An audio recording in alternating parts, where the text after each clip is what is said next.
Friends, कैसे हैं आप लोग। तो फ्रेंड्स, इस क्लास में हम लोग बीपीएससी टीआरई 4 के लिए मॉडर्न हिस्ट्री का क्लास को करेंगे। इससे पहले मैंने आप सभी को 3 चैप्टर का क्लास कंप्लीट करवा दिया था मॉडर्न हिस्ट्री का।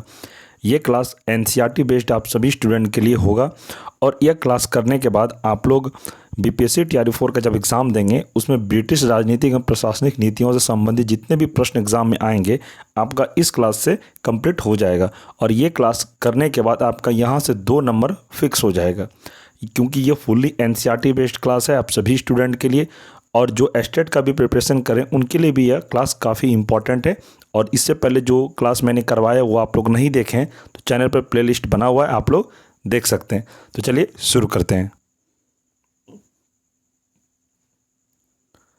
प्रश्न है, अंग्रेजों का भारत पर वास्तविक राजनीतिक नियंत्रण कब प्रारंभ हुआ। सही आंसर इलाहाबाद की संधि से वर्ष 1765 में। नेक्स्ट है,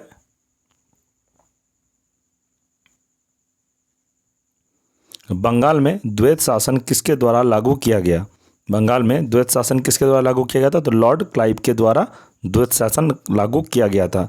एग्जाम में प्रश्न पूछा जाएगा आपसे कि बंगाल में द्वैत शासन किसके द्वारा लागू किया गया था, तो आपको याद रखना है या लॉर्ड क्लाइव के द्वारा बंगाल में द्वैत शासन को लागू किया गया था। इंपॉर्टेंट है, ध्यान रखिएगा। नेक्स्ट है, वर्ष 1772 में किस गवर्नर ने द्वैत शासन को समाप्त कर दिया। पहले आपको ये याद रखना है कि लागू किसने किया था, तो लॉर्ड क्लाइव ने लागू किया था। और 1772 में द्वैत शासन को समाप्त करने वाला कौन था, तो ये वारेन हेस्टिंग था।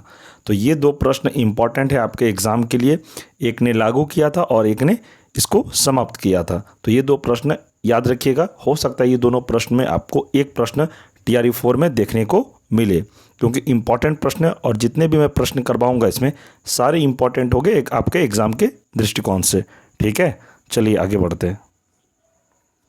प्रश्न है, भारत में न्यायिक सेवा का जन्मदाता किसे माना जाता है।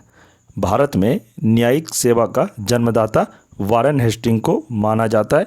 इंपॉर्टेंट है ये प्रश्न, इसलिए आप लोग इसे याद जरूर रखिएगा। ठीक है, चलिए इसी तरह हम लोग जितने भी प्रश्न हैं इस चैप्टर में सारे प्रश्न को हम लोग इसी वीडियो में कंप्लीट करेंगे और इस क्लास का पीडीएफ आपको टेलीग्राम ग्रुप में अवेलेबल हो जाएगा।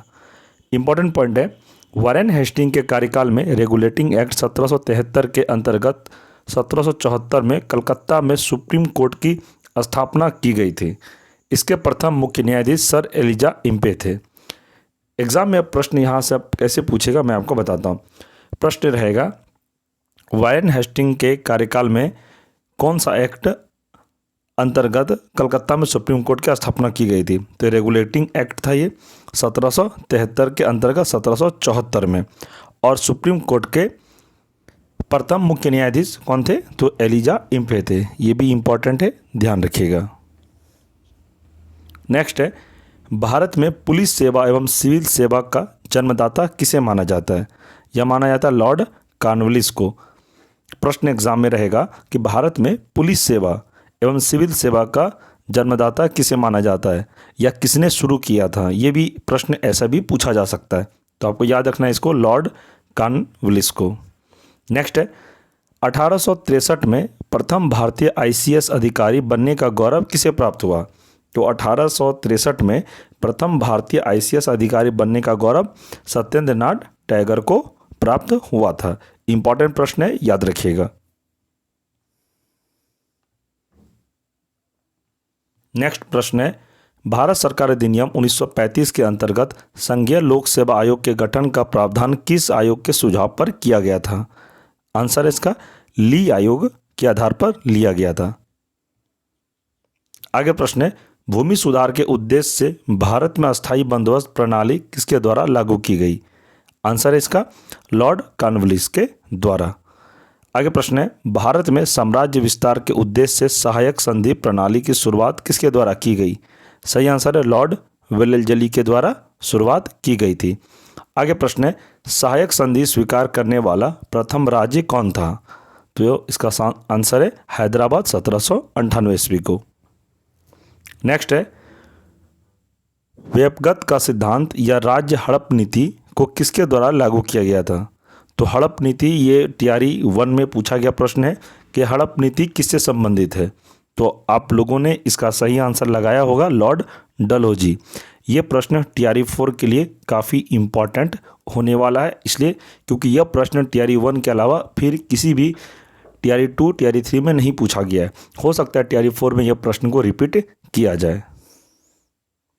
नेक्स्ट है, चतुराईपूर्ण निष्क्रियता की नीति किससे संबंधित है।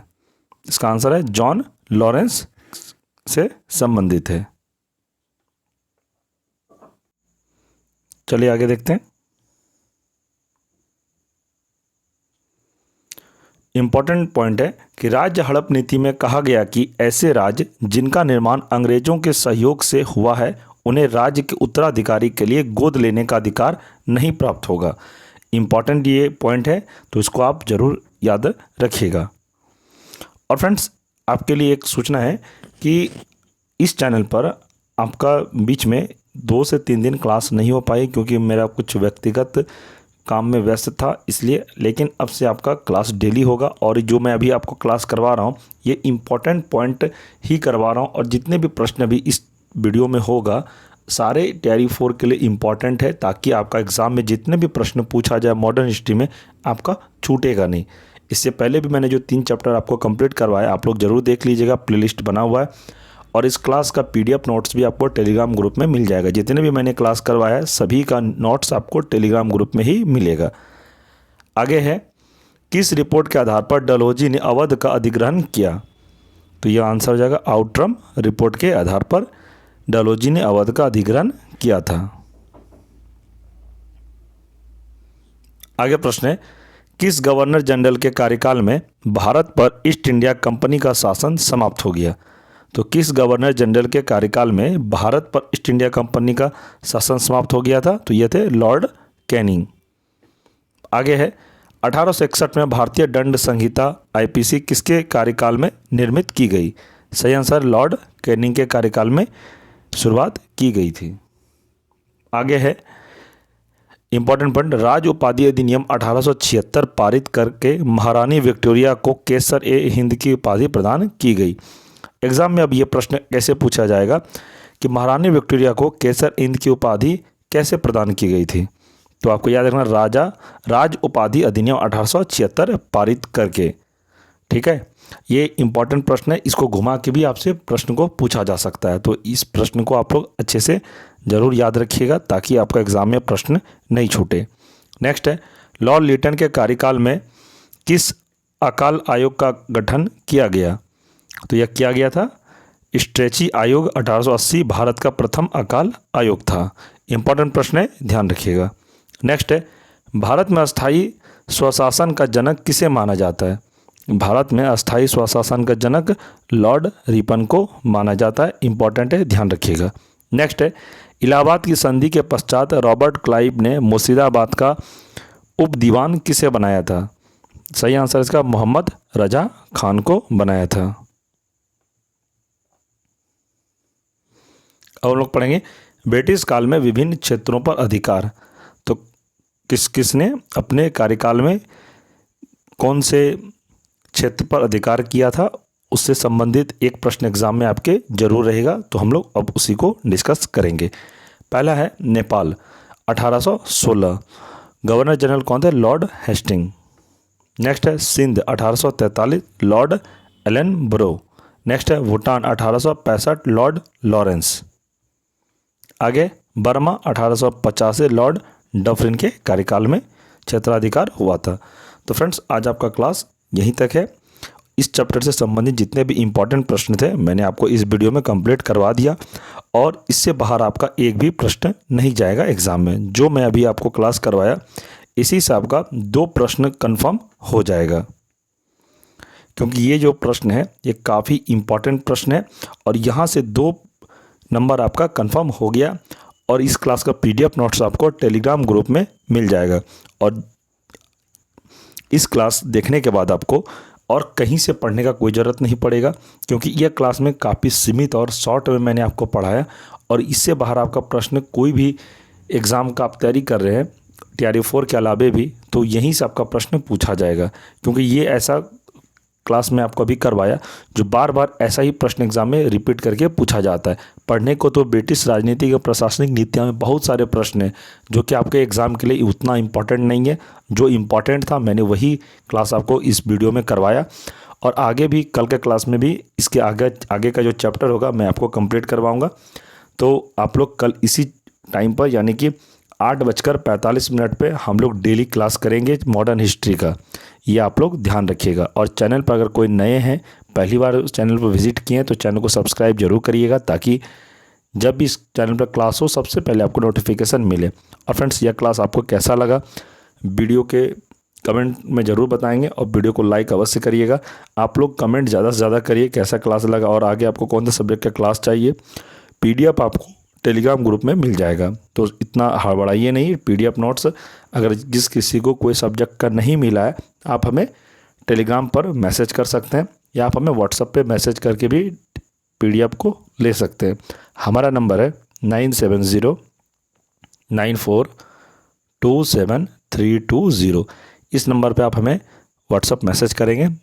अगर ज़्यादा ज़रूरी हो आप हमसे इस नंबर पे बात भी कर सकते हैं, कोई दिक्कत वाली बात नहीं है। TRE 4 आपका मैं 100% कंप्लीट करवा दूंगा ऑल सब्जेक्ट।